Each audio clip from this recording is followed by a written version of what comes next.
నటులు ఐశ్వర్య రాజేష్, మీనాక్షి చౌదరి సందడి చేశారు. విఐపి బ్రేక్ దర్శన విరామ సమయంలో స్వామివారి ఆశీస్సులు అందుకొని మొక్కులు చెల్లించుకున్నారు. దర్శనం అనంతరం వేద పండితుల వేదాశీర్వచనం చేయగా ఆలయ అధికారులు స్వామివారి తీర్థ ప్రసాదాలు అందజేశారు. జనవరి 14న అనగనగా ఒక రాజు చిత్రం విడుదల అవుతున్న నేపథ్యంలో శ్రీవారి ఆశీస్సులు అందుకోవడం కోసం తిరుమలకు వచ్చానని మీనాక్షి చౌదరి తెలిపారు.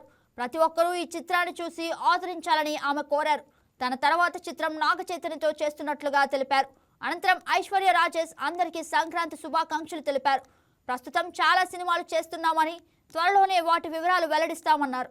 సినీ నటులు చూసేందుకు అభిమానులు ఆసక్తి చూపడంతో పాటు సెల్ఫీలు దిగేందుకు పోటీ పడ్డారు. ఒక మార్నింగ్ ఇది మన రిలీజ్ ముందు ఒక దర్శన్ అయితే నేను చాలా happy. And 14th January release ఉంది అనగనక ఒక రాజు థియేటర్స్లో.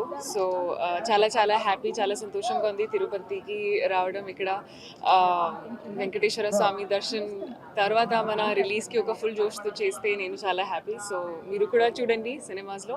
Thank you. హ్యాపీ సంక్రాంతి. మీ అందరికీ సంక్రాంతి శుభాకాంక్షలు. ఇది ఒక నాగ చైతన్య గారితో ఒక సినిమా ఉంది. సో అది మిడ్ ఆఫ్ ఈ ఇయర్ రిలీజ్ అవుతుంది. అండ్ ఇంకా చాలా ఉన్నాయి. అది ఒకసారి ప్రొడక్షన్ హౌస్ ఒక ఫార్మలీ అనౌన్స్ చేస్తే నేను చెప్తాను. థ్యాంక్ యూ అండి.